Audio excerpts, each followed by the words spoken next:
New fallout for President Biden after the debate last week. The first Democrat in Congress now calling on the president to step aside in his re-election bid. You're watching Eyewitness News at 11:30. We're live on ABC 7, Hulu, and wherever you stream. I'm Philip Palmer, and the White House defiantly pushing back on growing concerns about whether President Biden is fit to serve another term. This as former President Trump gains a new legal victory, delaying sentencing in his recent criminal conviction. ABC's M. Nguyen breaks it all down from Washington. President Biden facing immense pressure from some Democrats, now blaming his widely panned debate performance on jet lag.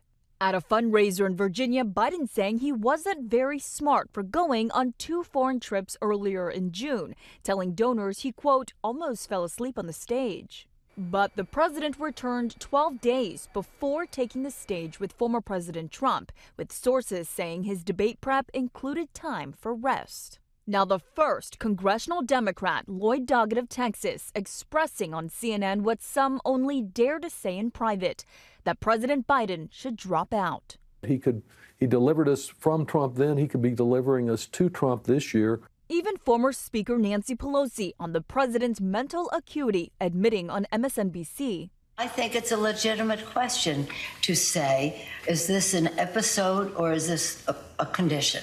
The White House is pushing back. What I can tell you is that he had a cold and a bad night. I would not see this as an episode.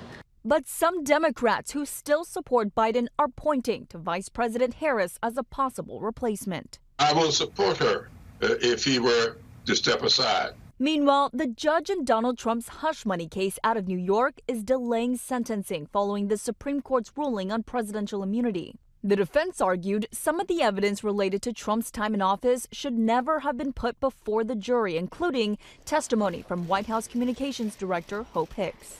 Trump's sentencing was set for next week, but has now been pushed back to September 18th. As for calls for President Biden to step aside, a new CNN poll shows Vice President Harris outperforming Biden in a matchup against Trump. M. Nguyen, ABC News, Washington. ABC's George Stephanopoulos will sit down with President Biden for his first television interview since the debate. Parts of that conversation will air Friday, July 5th on World News Tonight with David Muir, and this weekend on Good Morning America.